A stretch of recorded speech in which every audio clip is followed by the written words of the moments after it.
Bonsoir ou bonsoir à tous. Alors cette fois-ci, on va faire communiquer donc un petit Liligo TDEC que je vous avais rapidement présenté dans les autres vidéos, qui ressemble un petit peu à un BlackBerry, qui est vraiment hyper sympa si vous voulez un appareil tout en un qui fasse le mesh tastic. Donc on va le faire communiquer avec notre petit LTEC V3 qui est vraiment pratique si vous cherchez un tout petit appareil à avoir dans la poche, dans le sac à dos, qui va vous permettre comme ça de communiquer de manière résiliente. Par contre là ça va être plus sur de la courte portée puisque c'est un tout petit dispositif, mais voilà. Donc là, on va le faire communiquer avec le petit TDEC. Donc le LTEC V3, il est connecté donc en Bluetooth sur mon Crosscall qui a l'application Meshtastic. Donc c'est ce qu'on appelle l'interface client. Donc là, il y a la communication en Bluetooth qui va s'effectuer du téléphone au LTEC V3 et le LTEC V3 avec mon TDEC, ça va se faire via les ondes radio, donc via cette antenne et l'antenne qui est à l'intérieur du petit TDEC. Donc là, on va fonctionner sur la gamme de fréquences 868-869.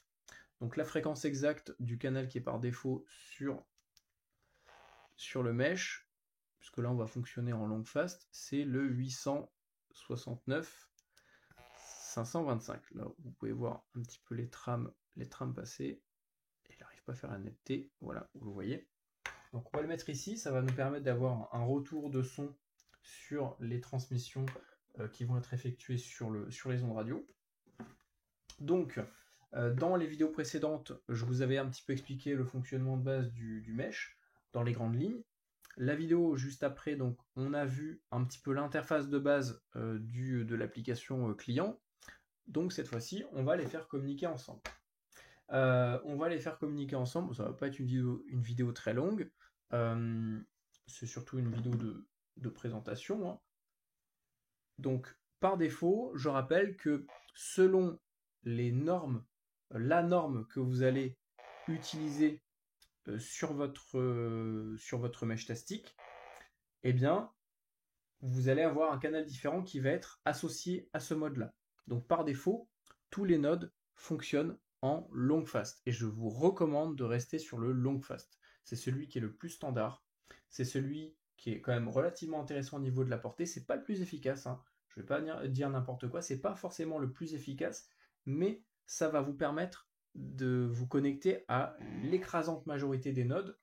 Et je rappelle que le principe et le gros avantage du mesh tastic, c'est que chaque dispositif, chaque node, chaque appareil va pouvoir faire à la fois office d'interface client, c'est-à-dire vous allez directement pouvoir communiquer à partir de cet appareil via les autres appareils ou via un autre appareil, mais ça va également faire office de relais, c'est-à-dire que lorsque le node va recevoir le message, il va également le répéter dans son secteur. Donc plus il y en aura dans une zone donnée, donc ça peut être un quartier, une ville, un département, voire un pays, et plus ça sera efficace. Donc il faut vraiment rester sur les mêmes gammes de fréquences, donc 868, 869, et sur la même norme, donc long fast. Donc là, moi, tous mes appareils sont réglés en long fast, et par défaut, lorsque vous êtes sur votre interface client, eh bien, vous allez avoir par défaut le canal long fast qui sera déjà paramétré correctement. Donc on va faire un premier test. Alors là, je vais désactiver Internet parce que je suis en mode MQTT, donc ça communique avec des stations un petit peu partout dans le monde. Donc là, l'idée d'abord, c'est de faire un petit test en local. Donc on va les faire communiquer ensemble. Donc ici, lui, son nom c'est Y34P, tout simplement parce que c'est la première lettre de mon prénom, 34 pour le département, et P parce que c'est un portable. Donc moi, ça c'est Y34P, et lui, si je ne me trompe pas, c'est A2B4. Donc, on va d'abord essayer de contacter le TDEC avec ce téléphone. Donc A2B4 va contacter Y34P. Ici Glantine, parlez. Donc, tout d'abord, on va le faire un petit peu à l'aveuglette, c'est-à-dire un peu comme si on lançait un appel sur un canal d'appel, comme le PMR8 ou une fréquence de CB ou autre. Donc on va aller dans le canal long fast, qui est le canal par défaut que tous les appareils qui seront réglés en long fast auront de régler. Hop, je vais retourner sur le menu principal. Donc, on va faire test. J'ai pas cliqué où il fallait, parce que je m'en sers pas souvent. Est-ce que quelqu'un est en fréquence? Donc c'est vraiment comme un WhatsApp, hein, vous voyez, c'est exactement pareil. On envoie le message. Donc là, ça l'a pas envoyé spécifiquement à Y34P. Ça l'a envoyé sur le canal long fast à n'importe quelle autre station qui serait à portée d'antenne également sur le mode et le canal long fast. Parce que c'est à la fois un mode, enfin une norme, et à la fois un canal qui est associé par défaut. Donc que vous partiez dans n'importe quel pays européen, s'ils sont en long fast, vous allez pouvoir communiquer avec n'importe qui sur ce canal-là. Donc là, on voit que, il y a un message qui est apparu. Alors, j'aurais bien voulu vous le montrer directement sur l'interface de base, sur on va dire l'interface principale. On va refaire le test. Voilà, vous voyez juste T. Hop, on voit que nouveau message à partir de Meshtastic A2B4. Donc, on va cliquer ici sur l'onglet un nouveau message. C'est un peu comme un téléphone, hein. Hop, ici on voit que c'est dans le canal long fast. On clique dessus et là on a bien les mêmes messages. Alors lui, il a des messages en plus parce que tout simplement il était connecté à internet en MQTT, donc là il y avait d'autres stations étrangères qui parlaient. Donc là on voit bien que c'est bien les mêmes messages qui apparaissent.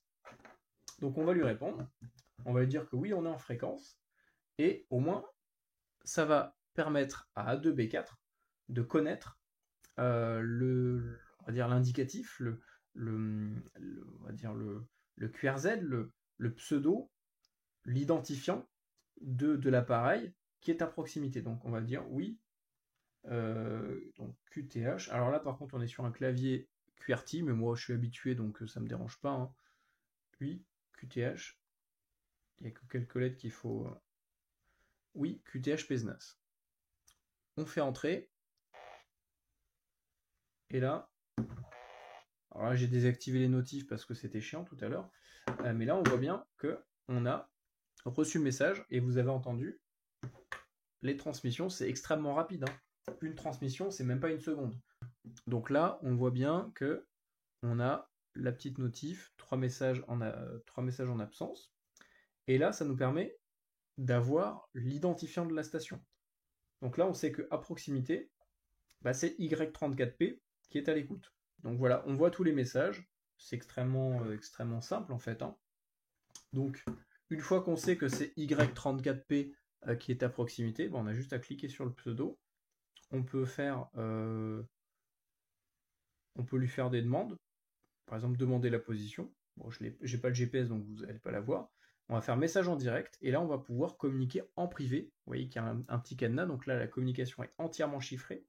Donc, c'est-à-dire que même si quelqu'un est à proximité, réglé en long fast, et peut capter vos signaux, ils n'arriveront pas à casser la clé de chiffrement qui vous permet de communiquer avec Y34P. Il y a le relais ISS, attendez.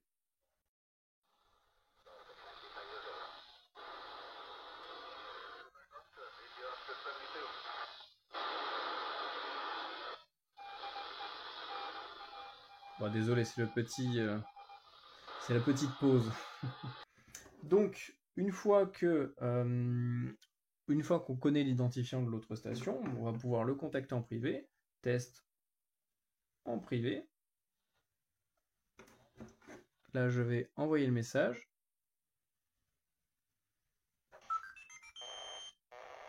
On voit que on a bien les trams qui passent derrière.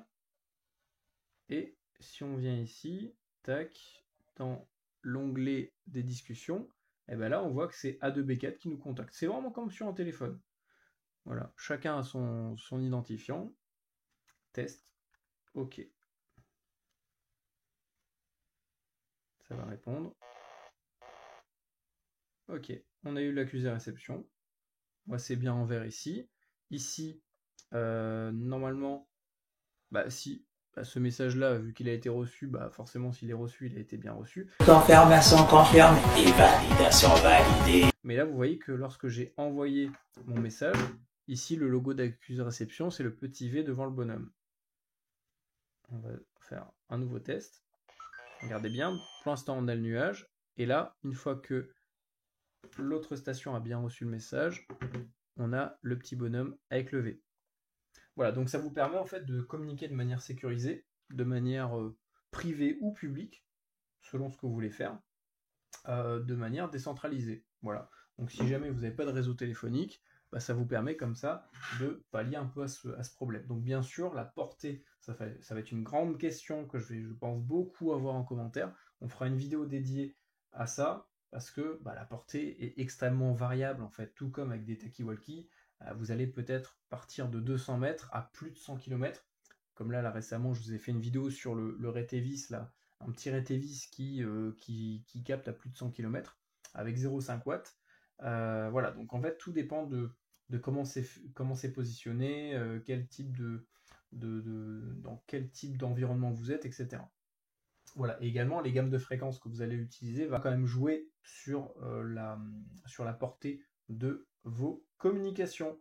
Voilà, bah c'est tout pour ce petit test. N'hésitez pas à poser vos questions. Si le matériel vous intéresse, une fois de plus, passez par les liens. C'est vraiment ça qui vous permet de soutenir mon travail.